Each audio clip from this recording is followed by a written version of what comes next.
Selamat datang di Agen 46 Community Podcast. Hari ini kita ditemani dengan Mbak. Saya Ola, ABB dari wilayah Kecamatan Mojo, Semen, dan Mojoroto. Wilayah selatan ya Mbak? Kediri Selatan dan kota. Kota juga? Betul. Kota, kalau yang kota ada 3 ya, yang di Kediri kota. Betul itu. Mas, 3 kecamatan kota, kecamatan pesantren, dan kecamatan Mojoroto. Kalau Mbak Ola? Saya megang yang kecamatan Mojoroto. Mojoroto kota. Baik, hari ini kita nyoba mengulas terkait keagenan. Apa Mbak Ola yang kita coba review terkait keagenan, mungkin jenis agen ya? Betul, mungkin jenis-jenis agen banyak yang belum familiar ya Mas ya. Mungkin di masyarakat mengenalnya BNI itu cuman agen reguler aja. Betul. Setelah di BNI ini ada 3 jenis agen. Selain agen reguler yang mungkin sudah banyak melayani transaksi masyarakat, ada agen bansos dan agen badan hukum.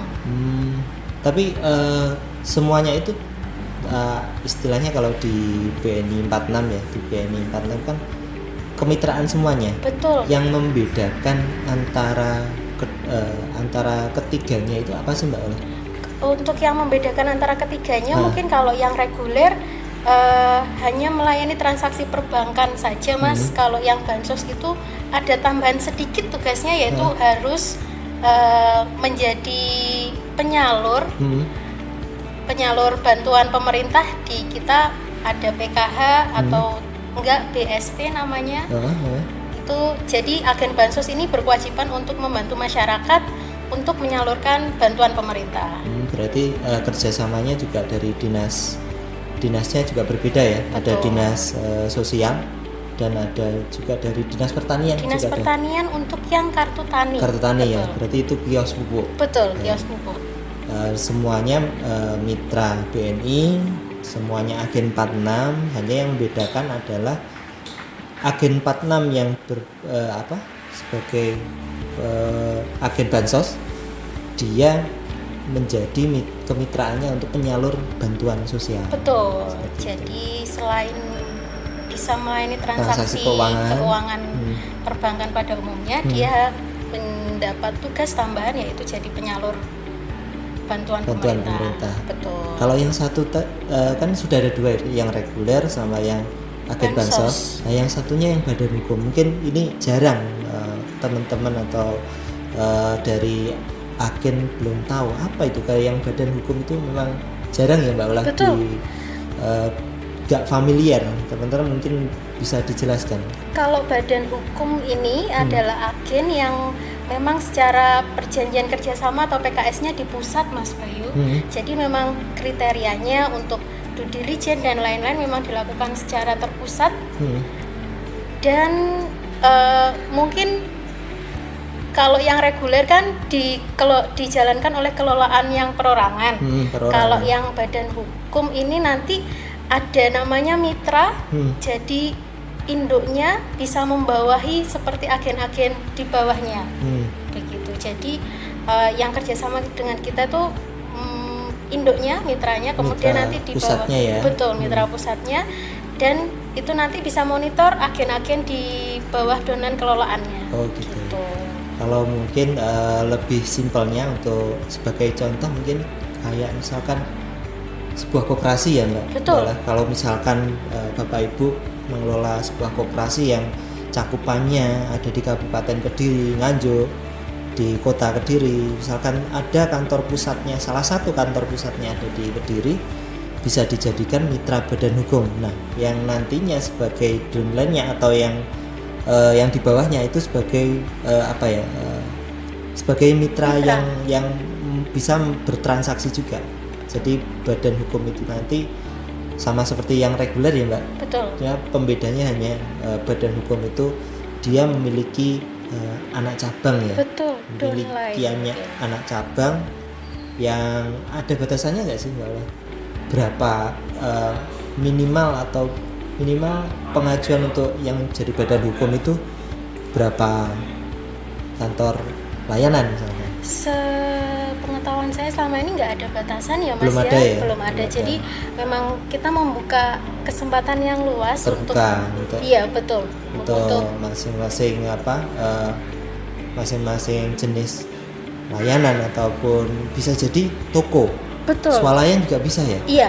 Jadi kalau misalkan Bapak Ibu memiliki usaha perdagangan atau jasa usaha yang memiliki outlet di beberapa desa atau di beberapa kecamatan, bisa dijadikan mitra kerjasama yang berbadan hukum tadi ya? Betul. Jadi memang nanti bisa terpusat ya Mas, cara laporannya induknya bisa ngontrol lah. Kontrol gitu. juga.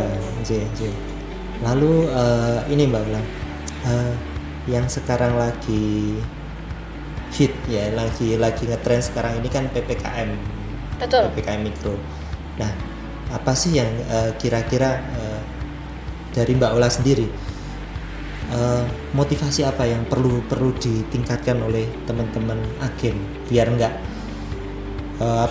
biar positive thinking terus, biar enggak jenuh, karena kan pembatasan mobilitas warga jadi berdampak juga terkait transaksi juga. Betul. Mungkin ada masukan untuk para agen gitu? Mungkin karena PPKM ini berdampak untuk semuanya, termasuk kita juga ya Mas ya, untuk layanan perbankan kita, mungkin kantor outlet kita bukanya terbatas.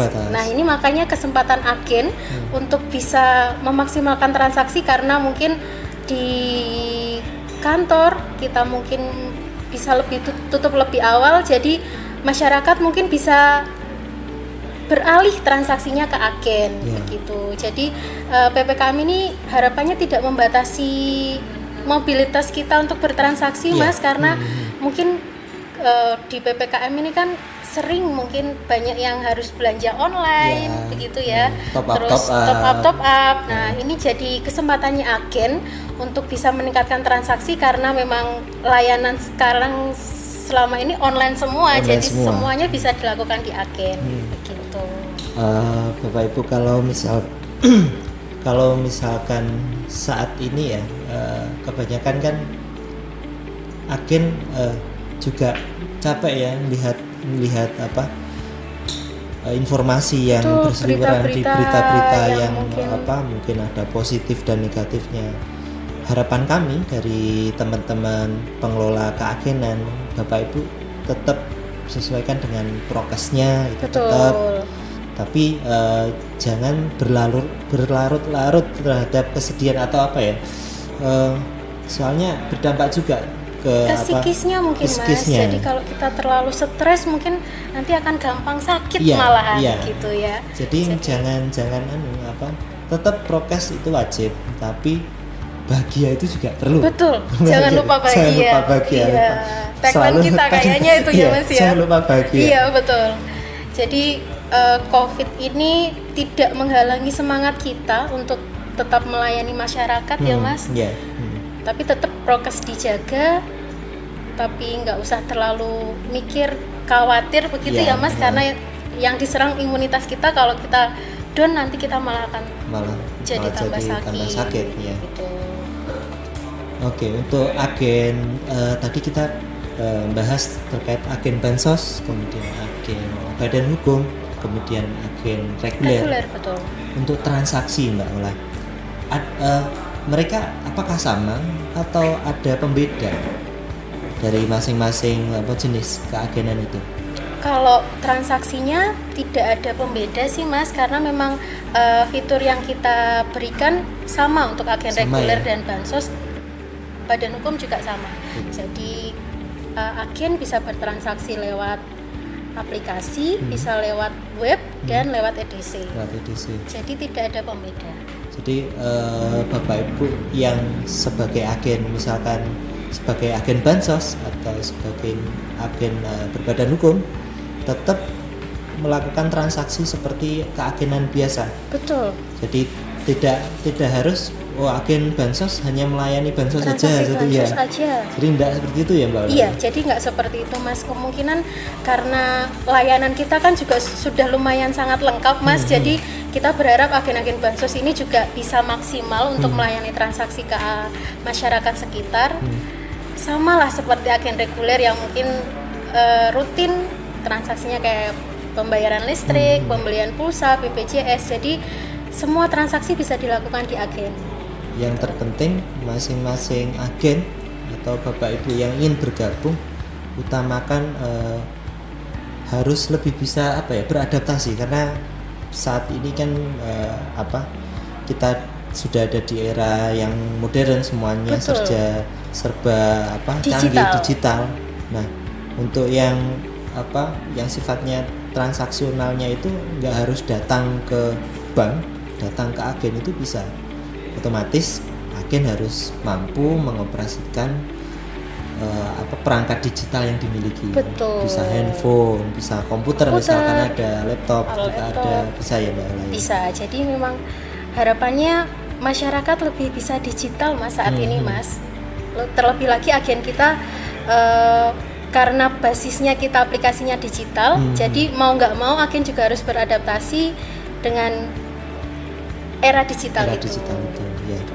Jadi dulu kalau nggak salah kita kan pernah beberapa kali perubahan ya Mbak. Pertama yang dulunya pakai uang, sekarang cashlessnya pakai kartu. Betul. Setelah pakai kartu sekarang dirubah ke digital, yang dompet digital. Barcode sekarang. Iya. Kiris gitu ya. Iya. Jadi Bapak Ibu bagi yang masih belum mengupgrade kapasitasnya atau kemampuannya di bidang digital, itu sayang sekali kalau tidak di-upgrade terus, karena eranya sudah berbeda. Iya. Cara pemasarannya juga sekarang sudah pemasaran serba digital. Iya. Jadi mungkin masyarakat sekarang lebih enak bawa HP Mas daripada bawa uang tunai. Jadi kartu. Iya, tinggal scan aja Mbak, barcode-nya mana, tinggal scan aja, itu nanti pembayarannya bisa langsung masuk. Ya.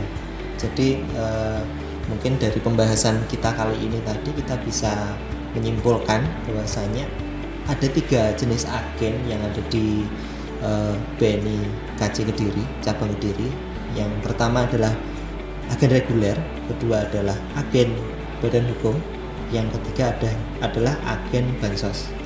Ketiganya adalah mitra dari BNI yang diharapkan bisa melayani semua nasabah yang ada di BNI, khususnya di layanan keuangan dan pada umumnya untuk transaksi segala transaksi keuangan ya. Iya. Seperti itu. Mungkin sedikit menambahkan Mas Boleh. Mungkin saya seperti bertindak sebagai orang awam ya, lihat video ini mungkin ini saya pengen jadi agen reguler, syaratnya apa aja sih Mas? Oh iya, kalau syarat reguler mungkin nanti kita bisa sampaikan di video berikutnya ya. Kita akan mengulas terkait aturan, kemudian cara-caranya seperti apa, karena detail kita coba sampaikan di podcast berikutnya. Siap. Gitu. Jadi nantikan video kita selanjutnya. Mungkin sementara itu dulu Mbak Ola. Terima kasih untuk kehadirannya hari ini. Terima kasih. Ya, sama-sama. Hari ini cukup sekian, teman-teman jangan lupa like dan subscribe video kita, podcast kita, dan terus tonton di Agen 46 Community Podcast.